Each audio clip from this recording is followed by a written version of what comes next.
In the entire Bible, there is one man who appears without warning, blesses the Father of nations, and then vanishes from the story completely.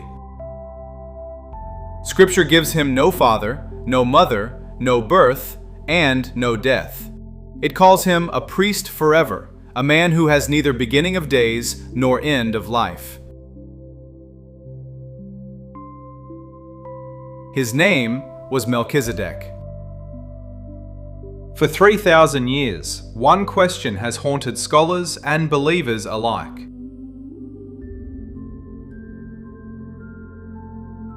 Was Melchizedek a man, an angel, or something far greater? This is his entire story, the meeting that changed history, the prophecy that would not die, and the forbidden texts that claim to reveal who he truly was.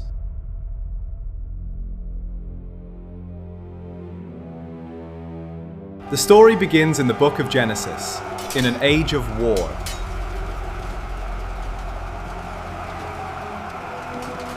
Four kings had risen against 5, and the cities of the plain had fallen. Among the captured was a man named Lot, the nephew of Abram.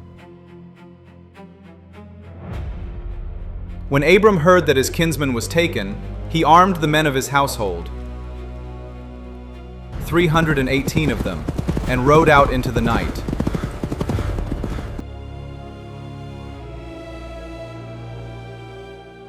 By night he struck them, scattered the armies of kings, and brought everything back, the people, the plunder, and his kinsman Lot.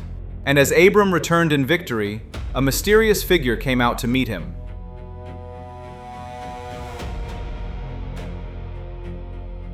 The king of a city called Salem. His name meant King of Righteousness. The name of his city meant peace. And he was not only a king, he was a priest of God Most High.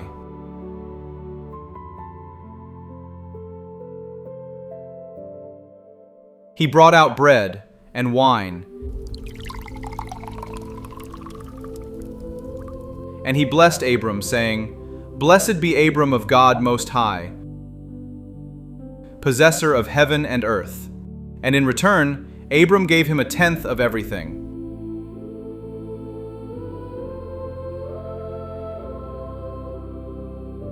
A small moment, easy to miss, but it would echo for thousands of years. Because think about who Melchizedek was. Abram, later called Abraham, was the father of nations, the man God had chosen. And yet Abraham bowed. Abraham paid the tithe.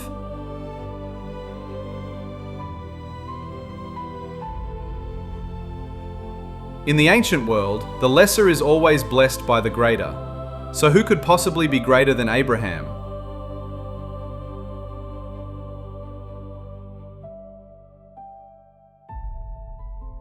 He was a priest, centuries before the priesthood of Israel even existed. No temple, no law, no lineage of Levi, and yet a priest of the Most High God. He appears in a single passage. No introduction, no farewell. He simply is. And then Genesis moves on, as if it had shown us something it could not fully explain. 1,000 years passed.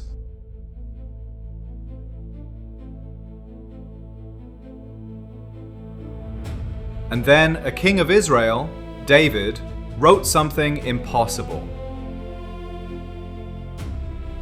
In Psalm 110, David recorded the words of God to a coming Lord. "You are a priest forever, after the order of Melchizedek." Not a priest for a lifetime, a priest forever.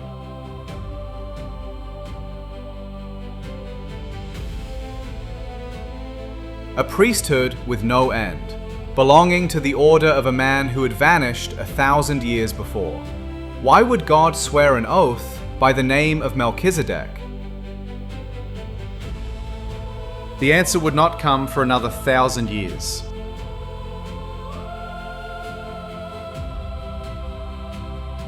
In a letter written to the Hebrews, it said Melchizedek was without father, without mother, without genealogy, having neither beginning of days nor end of life. But made like the Son of God, he remains a priest continually. For centuries, that single sentence has divided the greatest minds in history. Some said it meant only that his origins were unrecorded. Others believed something far stranger, that Melchizedek was no ordinary man at all. And there is another account, one most people have never heard.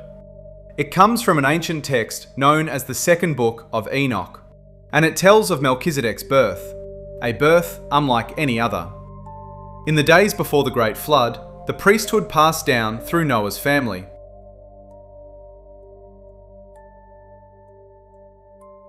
Noah had a brother named Ner, and Ner had a wife, Sopanama, who was old and who had never borne a child. And yet, the text says, she conceived. No one knew how.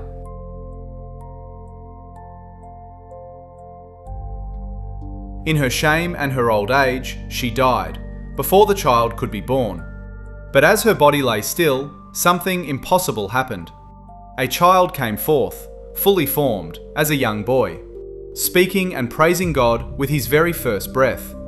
And upon his chest was the badge of priesthood, already there, as if from eternity.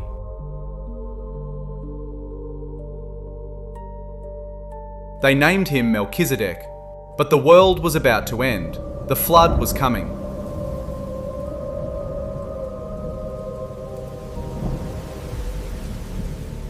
So, the text says, an archangel came in the night and carried the child away to the paradise of Eden, so that the priesthood would survive the waters and never be lost.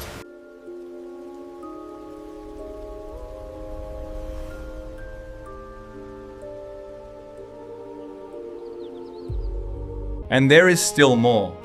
In 1947, in caves near the Dead Sea, ancient scrolls were found. And one of them spoke of Melchizedek, but not as a man. It described him as a heavenly being, one who would return at the end of days to deliver God's people, to execute judgment and to proclaim the year of the Lord's favour.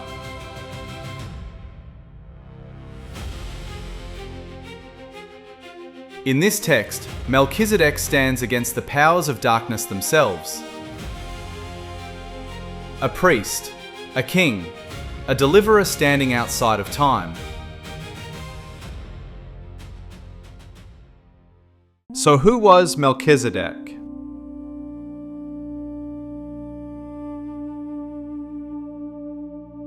A righteous king, remembered only in fragments? An angel sent to guard a priesthood through the flood? Or something the writers of Scripture could only compare to the Son of God himself? Genesis shows him for a moment, then lets him vanish.